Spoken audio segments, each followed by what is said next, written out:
Cervical postural syndrome, a poor posture of the neck, in which there is a presentation of the patient like posture was protruding chin and rounded shoulder. Patient may experience pain. Pain is aggravated by prolonged static posture and typically relieved by movement.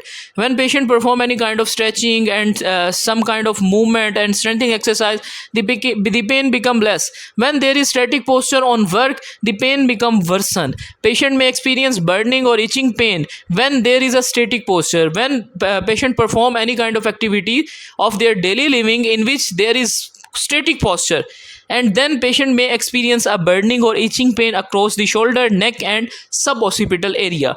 On examination, there is restricted shoulder movements, tight pectoral muscle, stiff neck, upper back joint stiffness. Weak muscles like deep neck flexors, rectus anterior, trapezius and rhomboid. When there is a such kind of posture, these muscles become weak and become lesser in tone. Also may experience some neural tension. Patient may experience some neural tension when there is neck stiffness, there is protrusion, rounded shoulder, there is lot of stress and tightness, in which there is a poor posture of the patient, shoulder and upper back, which cause pain because of muscle tightness. This syndrome characterized by a typical posture of protruding chin, rounded shoulder and a larger than normal forward curve of the upper back. Patient may experience a larger than normal forward curve.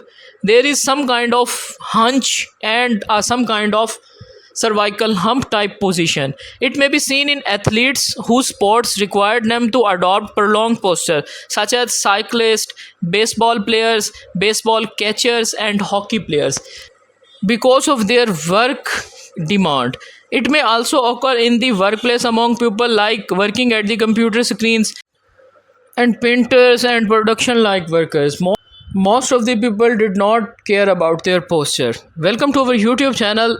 देखिए, cervical postural syndrome एक ऐसा syndrome है जिसके अंदर आपका poor posture आपकी जो गर्दन है उसको जो है वो आगे की तरफ झुका देता है और आपके कंधे आगे की तरफ राउंड हो जाते हैं। इस कंडीशन में क्या होता है कि आपकी जो पूरी अपर चेस्ट है वो नॉर्मल से ज़्यादा फॉरवर्ड बेंड हो जाती है। उसके बेंड होने की वजह से क्या है कि मुसलसल ये मसल्स आपकी टेंशन में रहते हैं। जब ये टेंशन में रहते हैं तो आपको शदीद किस्म की बर्निंग और पेन होती है। आप कोई भी एक्टिविटी, कोई भी काम करते हैं तो आपको प्रॉब्लम होती है। ये कुछ एक्सरसाइजेज इस कंडीशन के लिए आप लोगों से शेयर की जा रही हैं। नेक्स्ट जो है वो वीडियोज़ कुछ मैं इंग्लिश में भी इसको बनाऊँगा, उसके लिए मैंने ट्राई किया।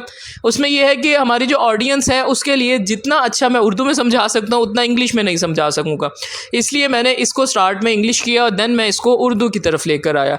क्योंकि अगर आप अच्छे से समझा नहीं पाएंगे इंग्लिश में तो आपका पेशेंट जो है या आपको जो भी वीडियो देख रहे हैं वो समझ नहीं पाएंगे। बेसिकली ये एक ऐसी कंडीशन है जिसके अंदर क्या है कि आपके शोल्डर की टाइटनेस हो जाती है, आपकी गर्दन के मसल्स की टाइटनेस हो जाती है, आपका पोस्चर ख़राब हो जाता है।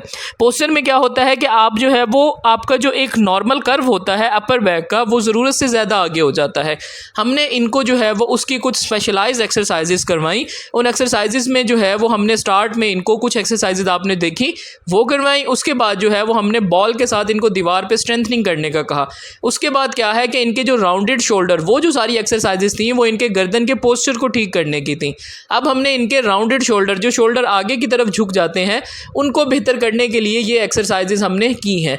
इसके अंदर क्या है कि पेशेंट जो है वो अपने बाजू को दीवार के साथ लगाएगा।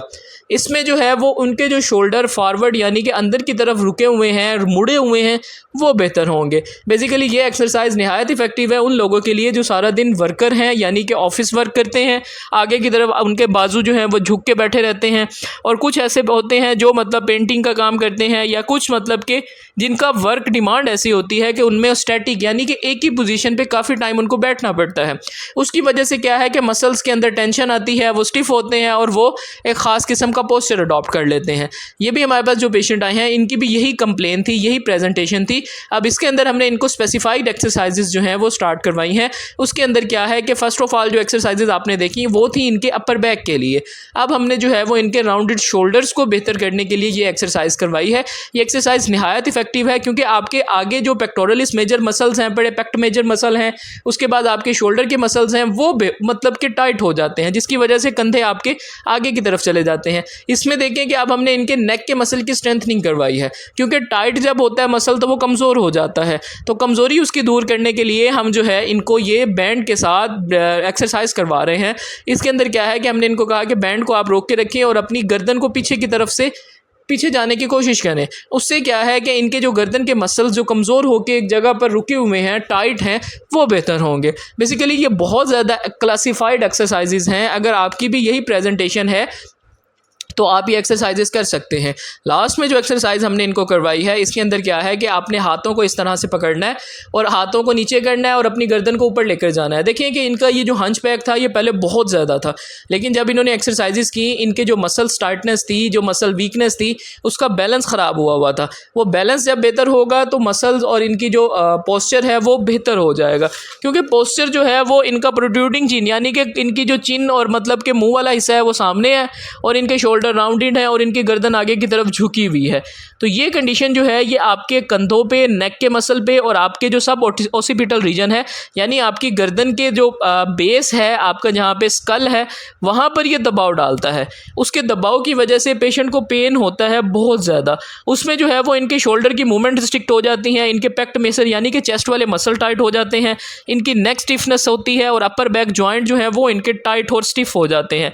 बेसिकली इसके अंदर क्या है कि आपके जो डीप नेक फ्लेक्सर्स हैं, सेरेटस एंटीरियर, ट्रेपीजियस है, रोम्बॉइड, वो भी वीक होके इकट्ठे हो जाते हैं। इसमें क्या है कि न्यूरल टेंशन में क्या होता है कि पेशेंट जो है वो बेसिकली एक्सपीरियंस करता है कि उसकी गर्दन ऐसे कोई खिंची हुई है, यानी कि उसकी जो बेस है स्कल की, खोपड़ी की, जहाँ से हमारी शुरू होती है मतलब कि मोरों के पास से, वहाँ पे ऐसे उसको लगता है कि कोई ऐसी चीज़ मुझे खींच रही है। Basically that word neural tension, यानी कि जब आपके मसल्स एक जगह पर बहुत ज़्यादा सख्त हो जाते हैं तो उसके अंदर क्या होता है कि उनकी सख्ती की वजह से आपको मुसलसल वहाँ पर टाइटनेस रहती है।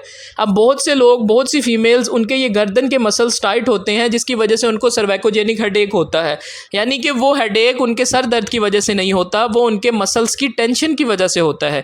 उनकी गर्दन के मसल्स जब सख्त होकर टाइट हो जाते हैं तो मसल्स फिक्स हैं, मसल्स ऊपर और नीचे से ओरिजिन इंसर्शन पे फिक्स हैं। उसके दरमियान में जब टाइटनेस आएगी तो वो जिस एरियाज़ को उन्होंने ऊपर खोपड़ी को और आपकी जो ऊपर वाला हिस्सा है बैक का, वहाँ पर वो फिक्स हैं पड़े। तो जब उनमें टाइटनेस आएगी तो वो आपकी खोपड़ी और मोरों पर दबाव डालेंगे। बहुत से लोगों को सर्वाइकल की जो प्रॉब्लम्स होती हैं, उनको डिस्क की प्रॉब्लम होती हैं, वो उनके नेक के मसल की स्टिफनेस की वजह से होती हैं। अब आप उनको अगर रिलैक्स कर दें तो आपकी जो मोरों पे दबाव है वो बेहतर हो जाएगा। Thank you so much for watching.